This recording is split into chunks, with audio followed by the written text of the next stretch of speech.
Давай. Привет.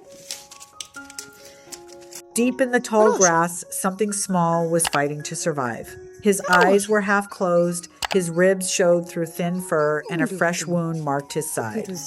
No mother deer stays away from her fawn by choice. That silence in the woods meant something had already gone terribly wrong.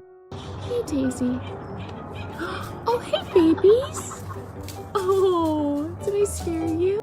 Vitalina had brought her children out for a quiet afternoon walk, nothing more. Then she saw him, curled low in the grass, barely breathing. She knelt down slowly. The fawn didn't run. He couldn't.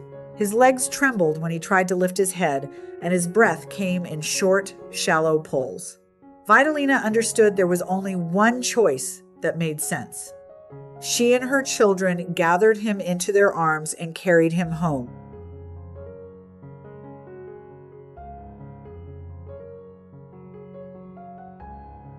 She had lived near this forest for years and always respected its wildlife from a distance.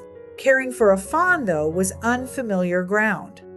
She spent the following days reading, calling anyone with experience, learning what his small body needed to recover. The whole family joined in. They warmed bottles of milk. They took turns sitting with him.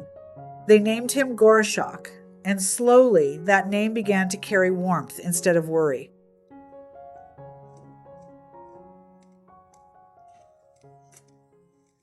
The change did not happen overnight. For the first stretch of days, Gorashok flinched at footsteps and pressed himself into the corner of his blanket whenever the door opened too fast. But bottle by bottle, hand by gentle hand, something in him began to loosen.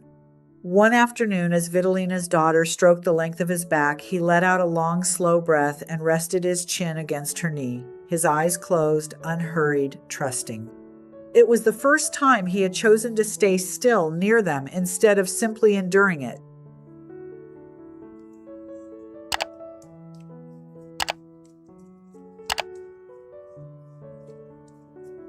From there, his strength returned in small, visible steps. His legs steadied under him, his eyes brightened.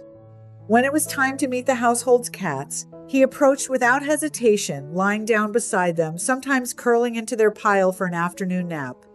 With the children, he was playful and calm, never once pulling away.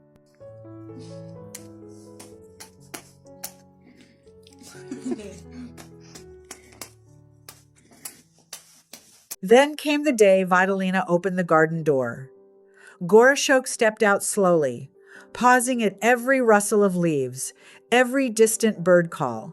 He wasn't ready to run. He was ready to listen. Over the following weeks, he wandered a little farther each time, resting in patches of sunlight, breathing in air that wasn't filtered through a window. He grew taller, sturdier, more sure of himself. He could have kept walking straight into the tree line and no one would have stopped him.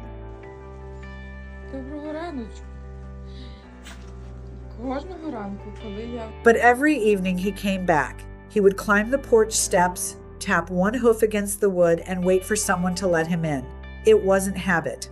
It was a choice, made fresh each night.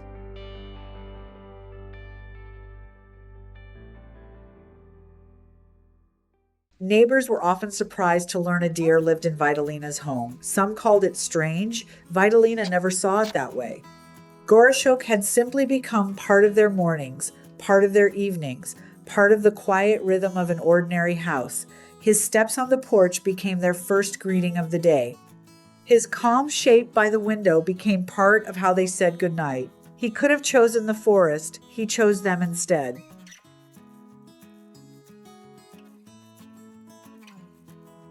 Trust like that is never handed over all at once. It's built in small moments, a lowered head, a return visit, a breath let out slowly beside someone who finally feels safe. Gorashok's story is a reminder that healing rarely announces itself. It just quietly stays, evening after evening, until one day you realize it never left.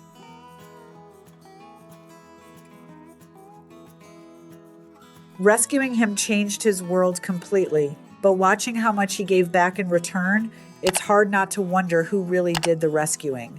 What are your thoughts on that? I'd love to hear your take in the comments.